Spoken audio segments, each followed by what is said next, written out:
final chapter. So don't freak. There's some fucking incredible parts in this, dude. From what I understand, there is escaping the country. That was one I did not know was going on. Not to spoil, but like I heard about what was going on. I didn't watch this video, so let's fucking go.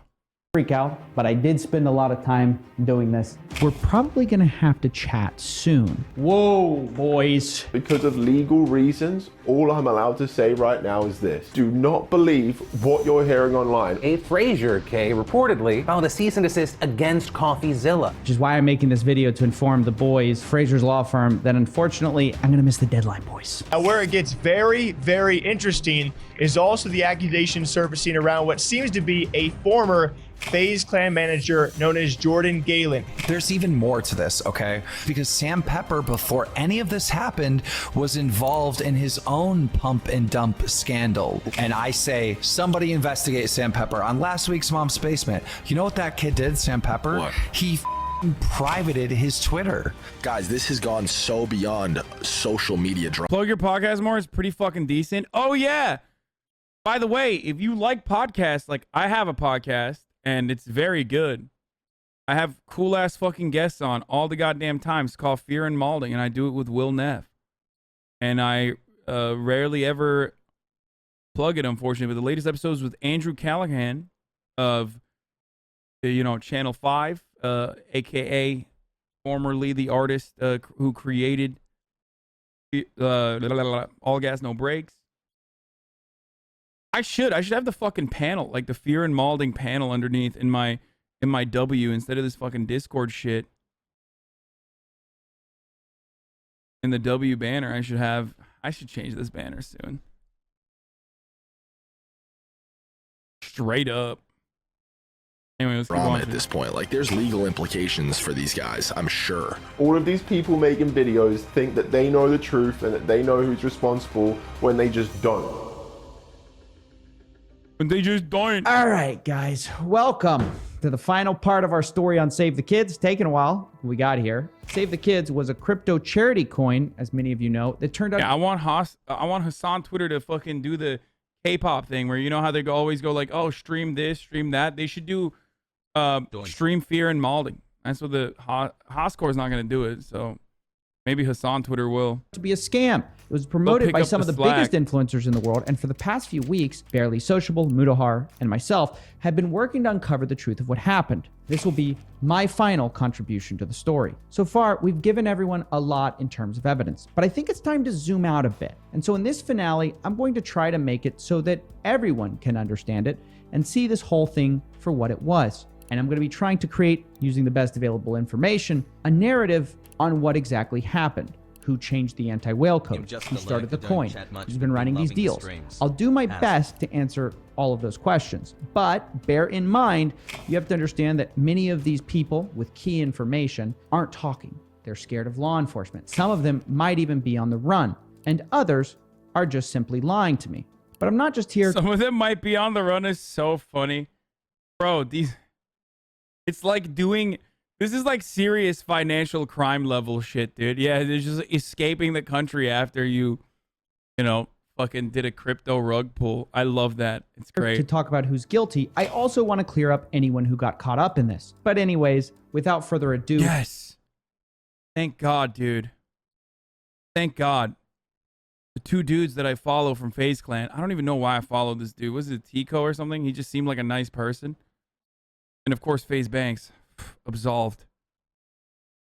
Brother Banks is safe. Oh, let's get. I feel actually bad for Tico because it feels like he just thought he was doing something nice. To the bottom of what is, in my opinion, the most like kids. I love crypto saving scam kids of this year. And Ladies then they're like all welcome making money off of him as well.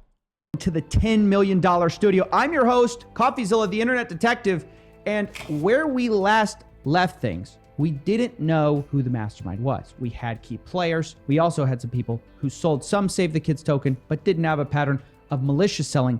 And we also had a bunch of question marks, unknown wallets, and people who we really didn't know their level of involvement with this whole thing. And some people we didn't know if they were relevant or not. Remember, this guy named Manny seemed to be involved, but we didn't know who that was. And a lot has happened since that first video went live. The first thing was that nearly right after I put it up, I get hit up by none other than Manny. And he said his whole role in this thing has been misunderstood. He wasn't some big mastermind. He was just a connection guy. Yeah, so me and Fraser were in this one group chat, and it's a you have to pay to get in, or you have to have like $1 million in crypto. And through there, he asked, yo, I need a dev. And I'm like, I have a dev. And that brings me to Lucas. That was my role. I was hands off from there pretty much. All right, so we can kind of cross his name off.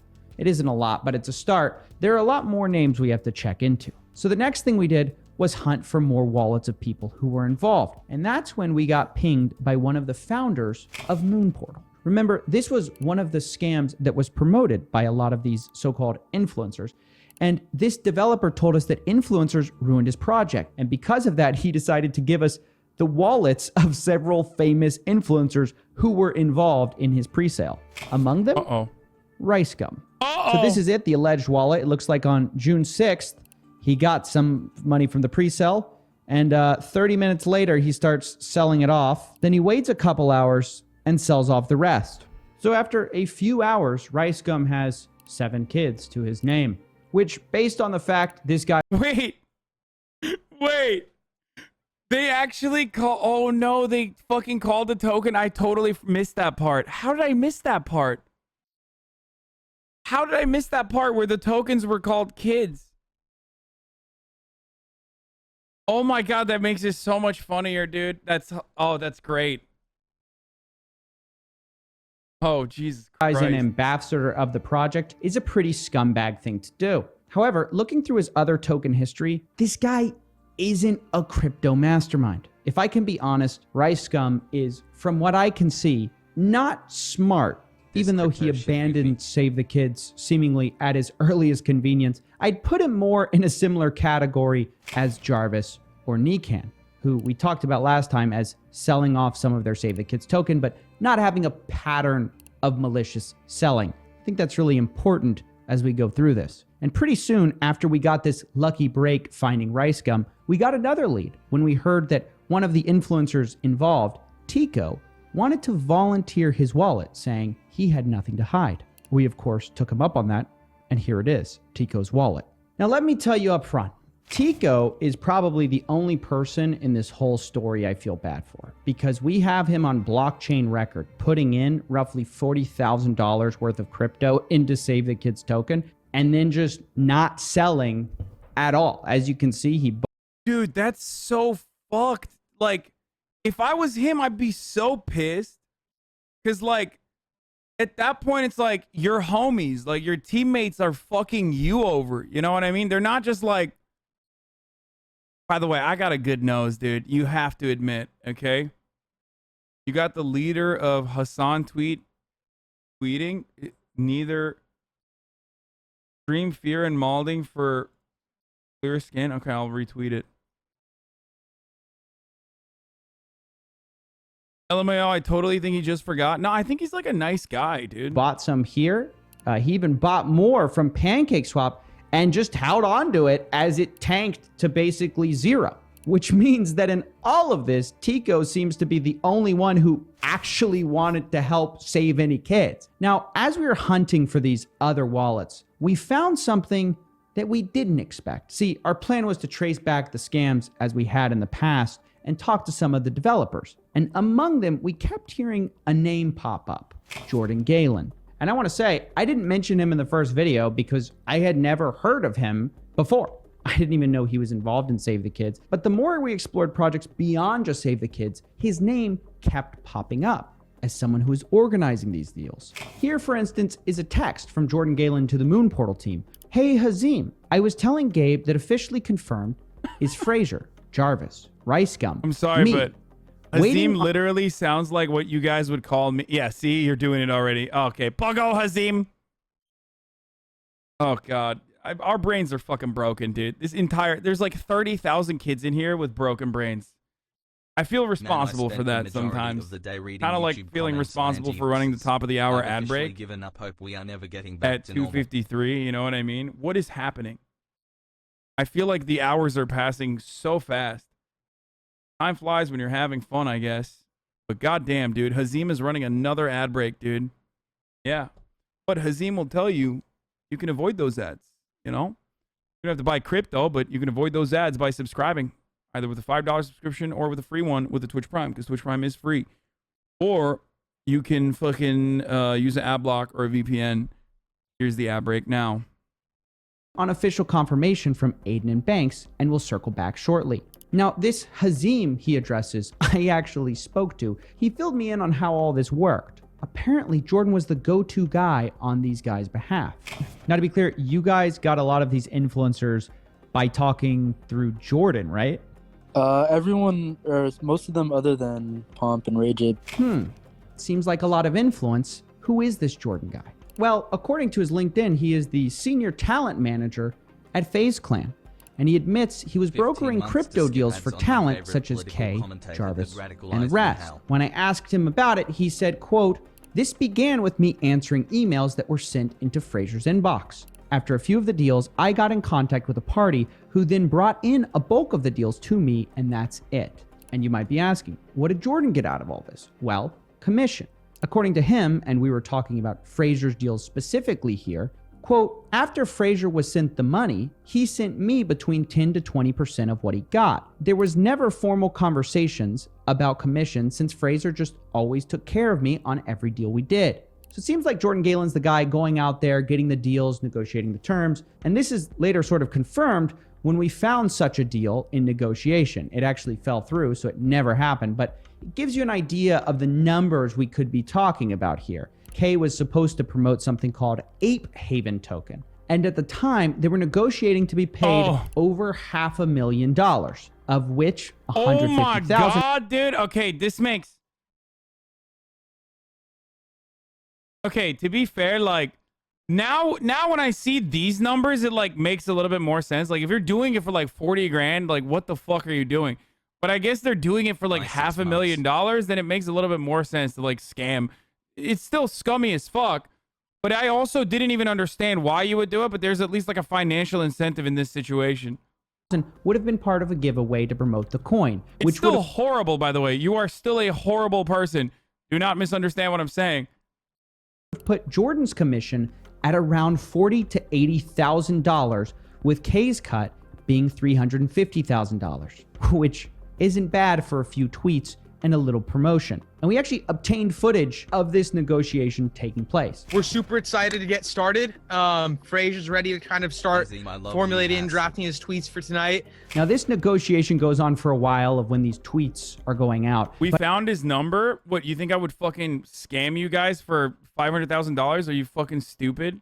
Has him where are the kids? Why don't I take fucking more ads then?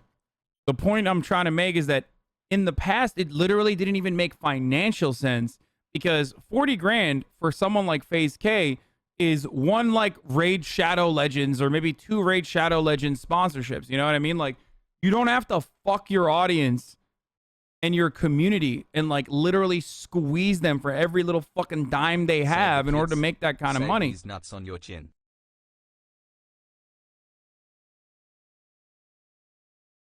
So it doesn't make sense from that point, but like at least if it's like 500,000, like there's more of a motivator there. There's more of a motivation there to like fuck people over. But I noticed that Jordan Galen was doing most of the talking, and later the call is wrapped up rather strangely. Very flimsy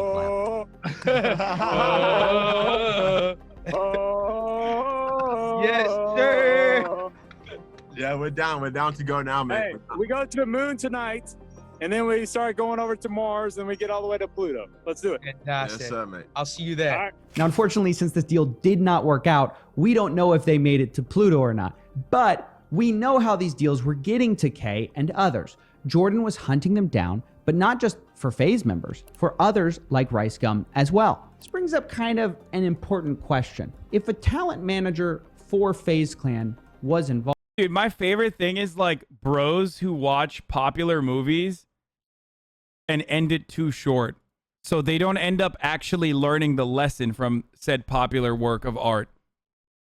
It's like you only watch the first half and then you're like, oh, this is sick, dude. It's like Wolf of Wall Street is a great example. Fight Club is another one. The fucking psychopath one, Patrick Bateman, what was it? God damn it. American Psycho, psychopath. American Psycho is another famous one where it's just like Great Gatsby is another one. Yeah, it's like these dudes will watch like the first half and go, "Oh, this is fucking sick." I will tailor my entire personality around these guys. We're supposed to be like the villain or the anti-hero.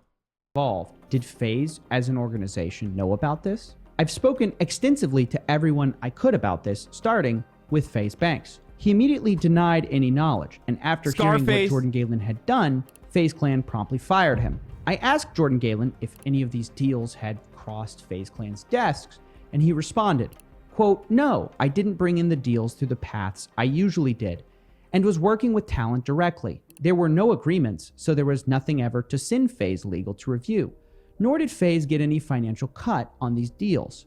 This corroborates what he'd tell me later. Jordan told me, quote, "There were no contracts either."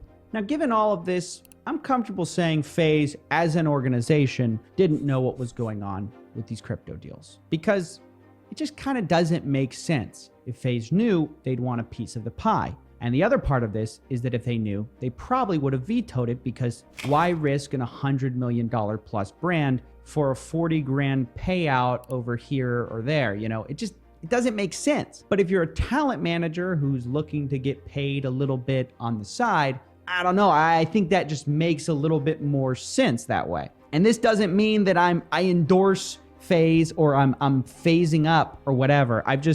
I've seen so much flack online that coward, phase the fuck up, CoffeeZilla, or else you're a fucking coward, dude. With this entire aesthetic looks a little weird right now in this angle. You know what I mean? It looks a little sus. It looks a little sussy with the colors and the banner. I just saw it. First time ever. That this whole thing is a Faze conspiracy and how Faze knew and all this kind of stuff. And from what I've seen, that simply isn't true. But okay, if Faze, the organization, didn't know, who did know? Somebody had to put this thing together. Who was left after we check off box after box? Well, 3 people seem to me to be at the heart of this. Fraser K, who sent me a cease and desist letter shortly after my second video. You have Sam Pepper, who lived with K and has been known in the crypto industry for a while now as someone who constantly shills worthless coins. And of course, Jordan Galen, a rogue manager running crypto deals. And here's what I wanted to know. Okay, they're running this crypto game for a while where they post about a coin, get a bunch of money, immediately sell it, delete the posts. But how long was this pump and dump type scheme happening? How far did it really go? For this, I had to go deep on the blockchain. So I spent several late nights tracking down every transaction I could and trying to get to the bottom of this thing. And what I found at his $10 million studio, by the way, found out was that this thing went deeper than I ever could have imagined.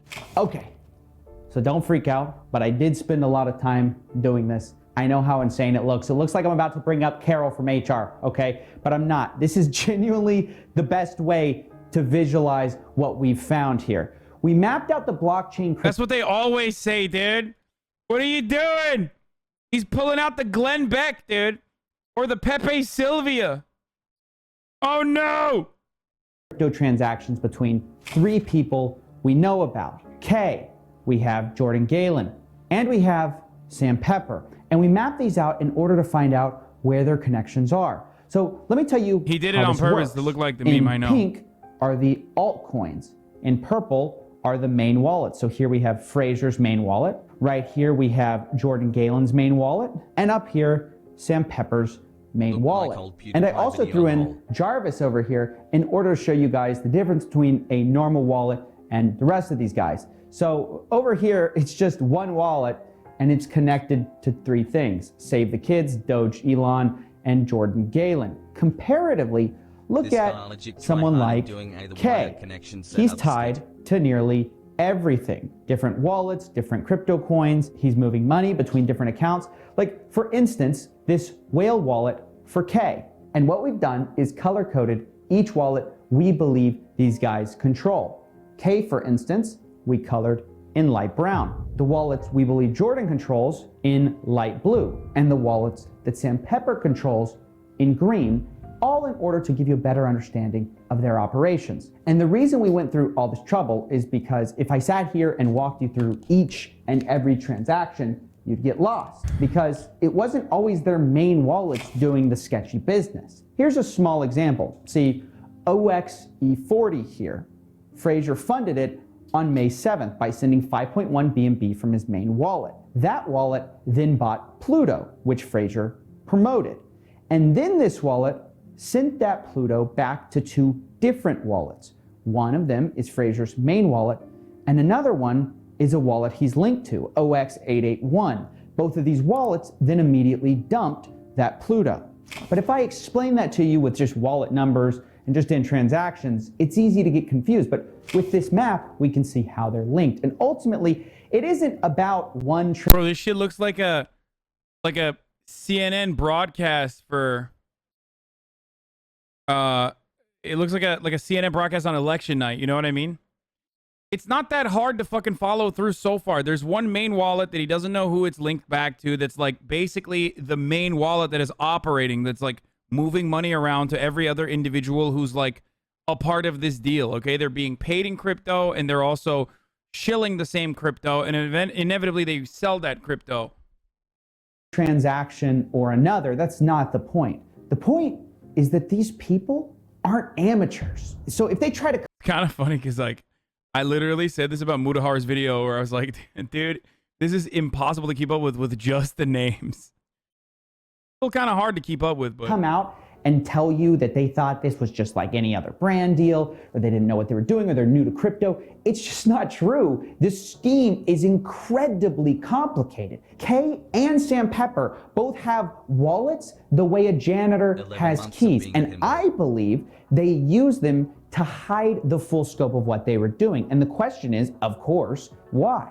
If you're not trying to cover something up, why have 5? That's what they call him, Scam Pepper, dude. Fucking got him. Oh, I gotta pee again. 20 wallets. Why shuffle your money around like you're playing a game of 3-card Monty? I think the answer is obvious. And what's also clear is that Kay and Sam Pepper, they worked closely together, because with things like Moonpub, we've previously discussed how Kay made roughly $100,000 from it, but Pepper was also involved over here. And the other thing we learned is that Jordan Galen over here, he seems to be instrumental in finding these deals for Kay. He has less wallets than either one of these guys, but he was key to getting these deals done. For example, Hazim, the Moon Portal developer we've heard from earlier, told me that when he reached out to Kay, Kay insisted on having Jordan involved.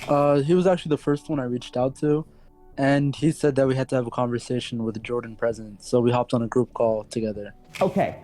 So we know Jordan is tied up with Kay, and Sam Pepper and Kay are working closely together. And basically, they would run these crypto deals, sometimes in their main wallets, sometimes not. They'd promote these coins, dump these coins, and then delete the posts. But now that the stage is set, now that we've found out how this all worked, we're almost ready to save the kids. But first, I want to clear up something from the last video. In Mudahar's last video, we had highlighted some of the problems with these token giveaways, where some of the giveaways seem to go to wallets linked to Kay. For example, this wallet, which won 3 of Frazier K's giveaways in a row in the exact giveaway amounts. We also highlighted when Frazier announced a giveaway for the token MILF. Quote, I'll give $500 to a random person in 24 hours who likes this tweet. Good luck, and not financial advice. Now, who was the one person who got paid in MILF token in that 24-hour period? It was Jordan Galen. And we said at the time, this looks like giveaway fraud. But Jordan was adamant that no such giveaway fraud had happened, that this was his commission fee, he told us, not giveaway winnings, which, fair enough. Call it commission, call it whatever you want. The fact is, Jordan immediately sold that MILF token right after, as Kay was tweeting and hyping up these tokens. Now with that short correction out of the way, and now that you understand the key players and their history with crypto, let's talk about Save the Kids. All 3 of these guys, Kay, Galen, and Sam Pepper bought into the pre-sale. But were they all equally responsible? Who's in charge? Well, as I was trying to figure it out, someone who I wasn't expecting suddenly reached out. We're probably gonna have to chat soon. That's fucking. Whoa, boys. Okay, sorry, I had to move. That's some scary ass shit, dude. Or really exciting, actually. Probably not. But he does make it seem like he's got shooters, you know. And also, he didn't say that. He said this. We're probably gonna have to talk soon. We're probably gonna have to chat soon. Oi, noi. We're gonna have to chat soon, CoffeeZilla. How dare you To chat soon. That's how he said it. Whoa, boys. Okay, sorry, I had to move. We had to go back in front of the screen for this. Obviously, when I saw this, my mind was blown. We've been trying to get a hold of this guy like forever. He's one of the key players here. So immediately I respond, hey, got time now? And then I gave him some You got a license for that, bruv? contact information. And then for probably, I don't know, 5 minutes, I just see these 3 bubbles that are killing me. And my heart is just like pounding. Because this guy could be the key to this whole thing, this whole save the kids thing. He's maybe the missing link. But then he replies, sorry, mate, moving. Sorry, mate, moving. All this shit means the house closed down and everything will most likely be next week. Keep this between us till then. I don't want to create any unnecessary drama till we fully get to talk. Start to finish of what happened. All this shit means the house closed down and everything will most likely be next week. Keep this between us until then. I don't want to create any unnecessary drama till we fully get I love that he did not keep this between them, which is awesome. Start to finish of what happened. I got to tell you guys, being this close to it, this deep in the investigation, and almost getting this guy to talk only to be pushed off was just killing me. And because at this point we have to play a waiting game, right? But we did learn something. It seems like whatever friendship him and Kay had seems to have disintegrated, because moving out of Kay's house where they lived meant they wouldn't be working together anymore. But while I waited for a response for him to get back with me, I got sent an anonymous email that caught me off guard. In it was a recorded call with Lucas, the developer. You guys should remember him from the last episode. He designed the Save the Kids project code. He also changed the whale code, but said he was just doing that because he was told to. Coffee, this is what I was told to do. I'm contracted. I don't know what to tell you. And in this new recording, he finally points the finger at who told him to change that whale code. There's a big argument between the devs to change the code and the devs trying to not wanting to change the code, obviously explaining why this 24 hours is necessary. But there is a behind-the-scenes manager who mainly pushed this. This was Sam's pushing, trying to argue with the devs that the code should have been changed, so it was a lot less limiting. Whoa. So Sam Pepper was the one behind the whale code change. I asked Lucas myself, and he confirmed it. Now, full disclosure, I think the email containing that video about Pepper is from Kay, just anonymously. Now, I have no hard proof of that, but the tone of the email sounded like it was from Kay or his team. Nice. And it's worth knowing that as we move forward, because later it emailed me a bunch of really personal information about Pepper, like literally a photo of Sam Pepper seeming like he was just going out to his car or something, like he was being watched without his knowledge by some kind of a private investigator. But regardless, whoever was sending me this information, it was pretty obvious that I wasn't the only one investigating Sam. Other people wanted to know what he was up to as well. And then I got another email. I know, lots of emails here. This time from an ex-Sam Pepper fan who invested in the coin himself through Sam Pepper. He showed me that Sam was actually part of the promotion of this coin because he ran his own version of the pre-sale list. This is a list of people Sam Pepper got to put in money and got them Save the Kids before the public could ever get involved. Now, I analyzed what these people did with their coins, and it turns out a huge proportion of these guys dumped their coins 3 to 4 hours after launch, which may have been part of the cause for why the coin got rugged. But at this point, I'm thinking Sam clearly played a hand in the rug. Like, who the fuck is running around being like, oh, I'm a Sam Pepper fan, bruv. I'm a Sam Pepper fan, bruv. Oh, you don't fucking understand me, yeah? No, but for real, who the fuck is a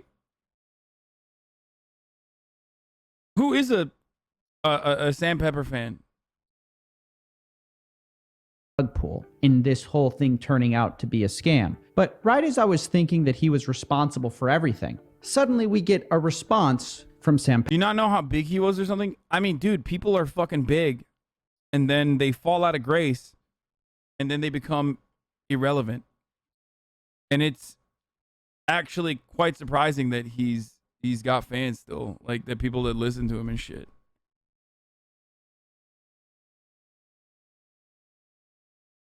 Pepper. It's long and full of PR, so let me give you the important part. I've been a paid consultant to Kay for 2 years. I took orders from him and had no authority independent of him. Everyone knows that. Kay does what he wants and doesn't do anything he doesn't want to do, even if others want him to do it. Everyone knows that too. The name, concept, and aspects of Save the Kids coin were Kay's idea, and he chose and assembled the team members he controls. That's what Kay does. Okay. Obviously, we have to... Wait, so now everybody's just like tossing the blame back to fucking Kay, dude. 6-month tier 1 sub. Let's go. Including Scam Pepper. Take this with a huge grain of salt coming from Pepper, because everyone's playing this like PR game at this point. But what if there is some truth to this? Was Kay behind Save the Kids token launch? I mean, he made himself seem like another ambassador, but what if he's the one who launched it? Then I get sent this picture. I'm beginning to realize that a lot of you know a lot more about Sam Pepper because, oh my God, I accidentally said Sam instead of Scam Pepper, because you were around for the Ice Poseidon era on Twitch, and I guess he like continued Scam Pepper's career. He kept it afloat a little bit, you know.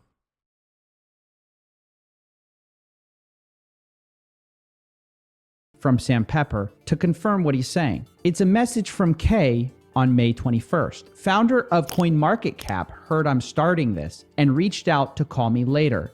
Wow.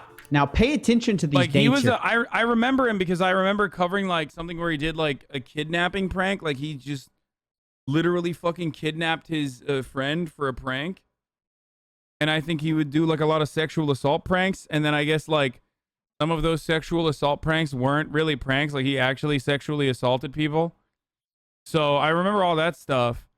And then he kind of fell out of favor on YouTube, or at least I thought like he became irrelevant. But I guess behind the scenes, he was like still kicking it with Ice and stuff, or in that circle. Because this is important. This was allegedly sent on May 21st, 2021. And presumably he's talking about Save the Kids here, because when you go look up the domain for Save the Kids. He had a huge Discord from the Ice Poseidon era, and he converted into a scam coin haven earlier this year. Yeah. Kids. Guess when it was created? May 20th, a day before. So a day after this SaveTheKids.io website is created, right here, Kay is contacted by the founder of CoinMarketCap. Now, I reached out to Kay to try to confirm this screenshot's existence, because obviously I don't trust Sam Pepper as far as I can throw him, but Kay didn't respond.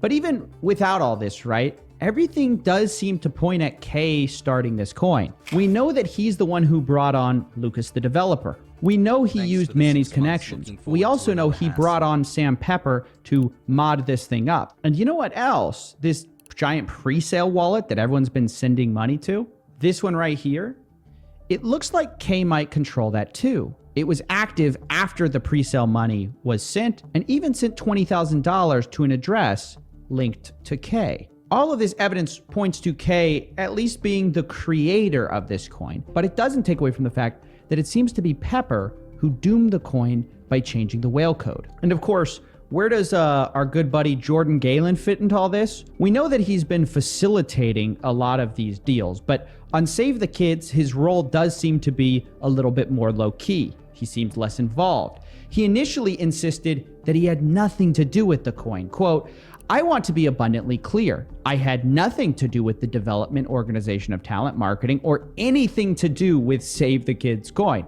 I responded, "Why are you lying?" And then sent him a screenshot showing. Can you explain the whale code and what it did? Yes. there's coding that you can put in these like crypto shits, in these like crypto scams, in an effort to like stop it from, in an effort for big people, in an effort to stop big people from like basically doing a rug pull. So they cap it. They cap the amount of fucking crypto that you can sell, like a cooldown basically. So you can't do like a rug pull. Okay? Big Sigma moments. Yeah, stop Big Sigma moments from holding frame. Him trying to onboard a popular YouTuber onto Save the Kids. This text is from Jordan himself.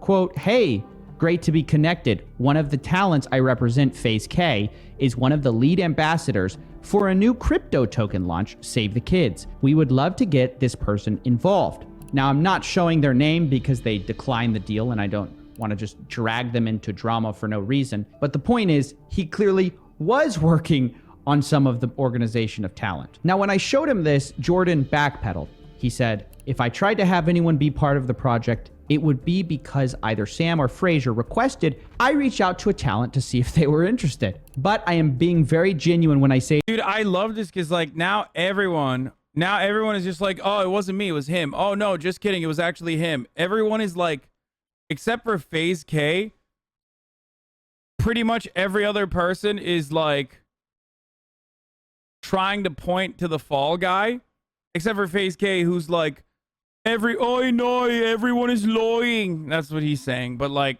or Fraser K, sorry, not Faze K anymore.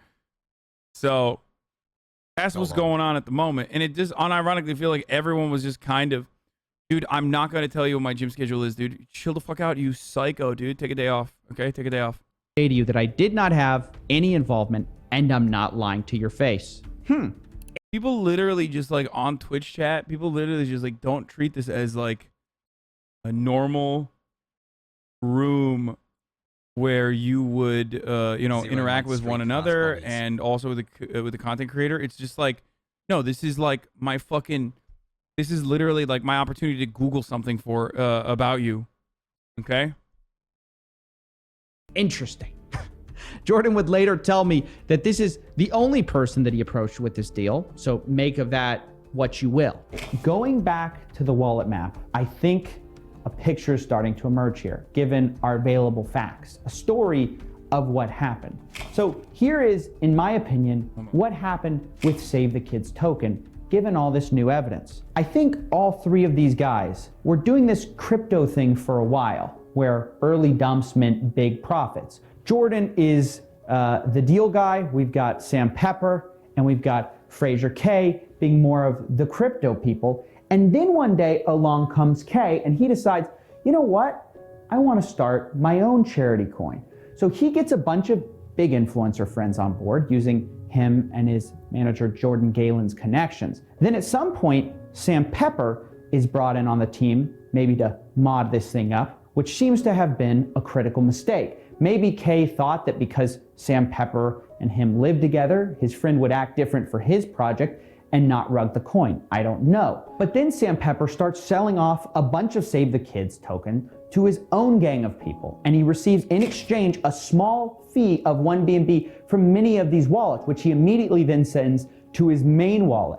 Meanwhile, Kay is working on promotion and gets several famous influencers. This, of course, hypes up all of their fans who get their wallets ready for the big day. But right before launch, we have Sam Pepper, who approaches Lucas, the developer, with the idea of changing this whale code. Lucas says that he was just following orders and makes the change. And all of this dooms Save the Kids token from the very start.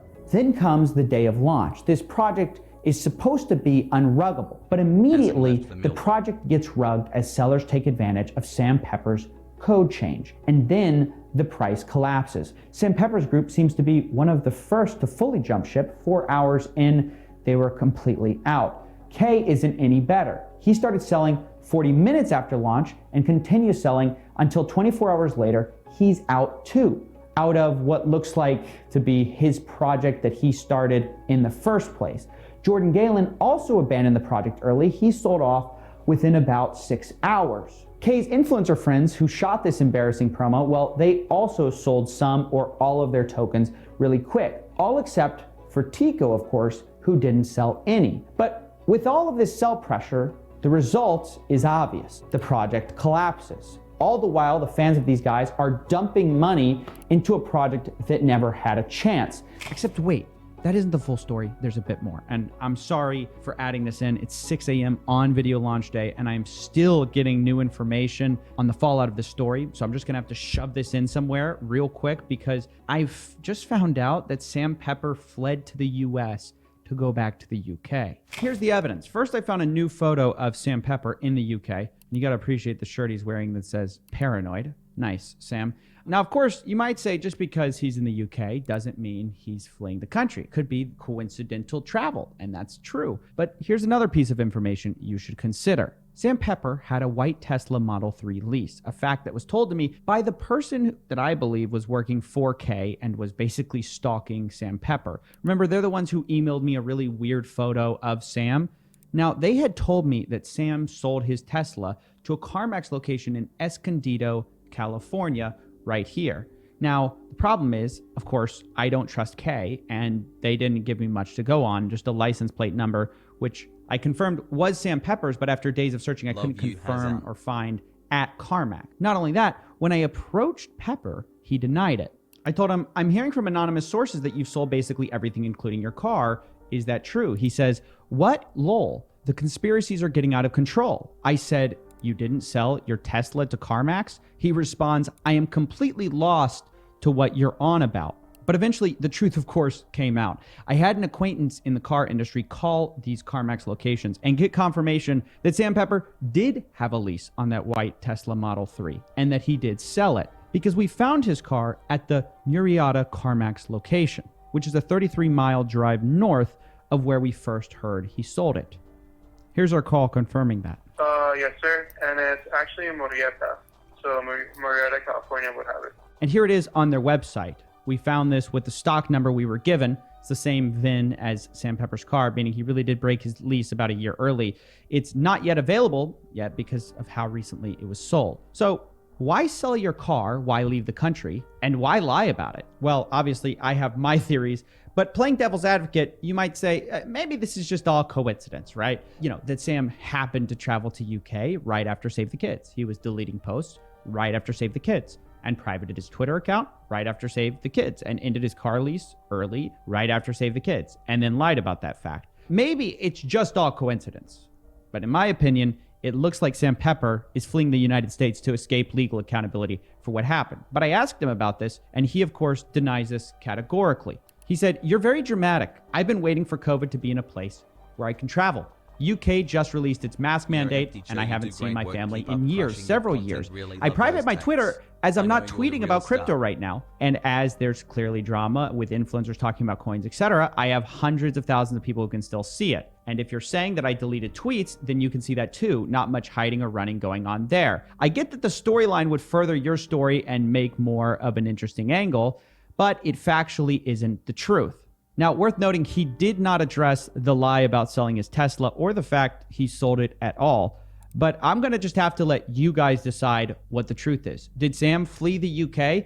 Or was this all part of a regular trip to visit the family he hasn't seen in several years? But anyway, guys, that's the new evidence. Now back to a more well-rested CoffeeZilla. All in all, that seems to be the story of Save the Kids token. I approached Sam Pepper, Fraser K, and Jordan Galen with my account of the events, and where I could, I've added in their side of the story. But besides that, I think something worth mentioning is the only person who shared even the slightest bit of regret so far was Jordan Galen, who responded to a question of whether he felt remorse and told me, absolutely.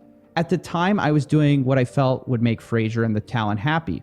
I didn't want to upset anyone by not helping, so I helped get on some calls and negotiate deals, and one thing led to the next. Now, this obviously isn't the world's best apology, but coming from the guy who probably had the least to do with Save the Kids of these three people, it's at least something. You know, Kay, meanwhile, has dodged all responsibility and tried to pin it on Sam.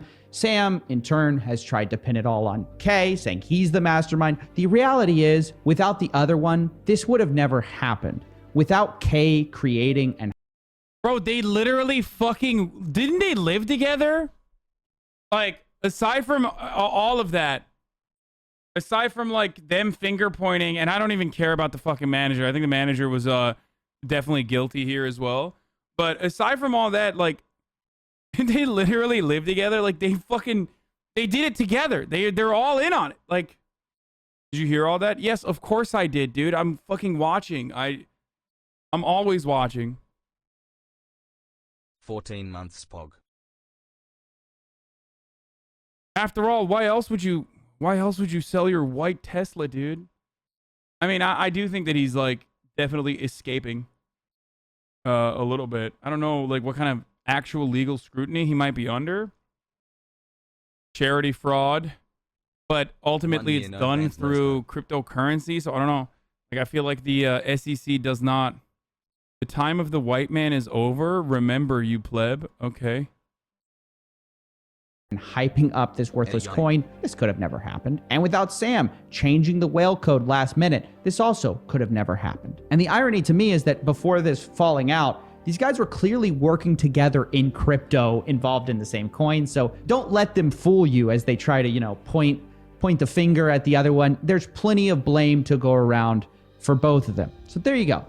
That's the story of Save the Kids. Oh, and since I know everyone's going to be asking me about how much money everyone made, let me just get through this real quick. I just have no clue. I thought I did when I had just one wallet per person, but now that there's like 20... God damn it, dude. Wallets, finding an exact number, unless you're like a forensic accountant, is next to impossible given how convoluted all these wallet transactions can get. You guys saw the board. But what I can tell you is that it wasn't a lot. Not on Save the Kids, at least. Pepper probably made the most money since he sold the earliest, but the real money, to me, seems like it was made earlier for these guys, back when Kay and Pepper were on the same team running these crypto deals. Moonpug, Pluto, Eclipse, Titscoin, Safe Galaxy. I think this is where these guys made their real money. We know already that these deals could easily net 6 figures for them, so they could be millionaires from this by now. And it's crazy to think that if Save the Kids had never happened, we wouldn't know the extent of these other stories. We wouldn't know how these influencers have been taking advantage of their fans. And obviously it goes beyond Kay and Pepper, right? Like, just how many influencers have done this, deleted their tweets, and gotten away with it? It's crazy to think about. But hopefully this series has shown people that A, we need regulation in crypto for these promotions, and B, once it's on the blockchain, it's forever. So if you are an influencer who thinks that you can delete some tweets and never get caught, you might be wrong about that. We will eventually find you, and we will expose you. And hopefully, eventually, maybe the cops will pay attention to what's going on here. I don't know, like... Yeah, good luck, dude. It's not happening. One, I don't think the SEC regulates cryptocurrency like that. I might be wrong about this. But two, police or federal authorities will never give a shit unless you are stealing from A, the government, or B, the rich. Okay?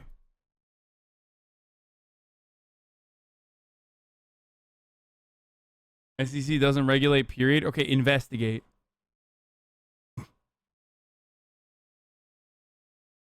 The FBI, the SEC, somebody else needs to get involved in this besides me. I'm just going to be straightforward with you guys because I'm about to go crazy watching all this stuff unfold. So hopefully it's not just me finding you and exposing you. Hopefully it's those guys because I'm kind of tired of looking at the blockchain for now. Anyways, I think that's basically it for me. I'm going to go take a long nap, probably drink a lot. I'm out of here. See ya. I know what you mean. This ain't what it seems. I just don't get it. Why they keep doing this? You can legally steal money from people, but they choose the illegal route for the thrill. No, I think that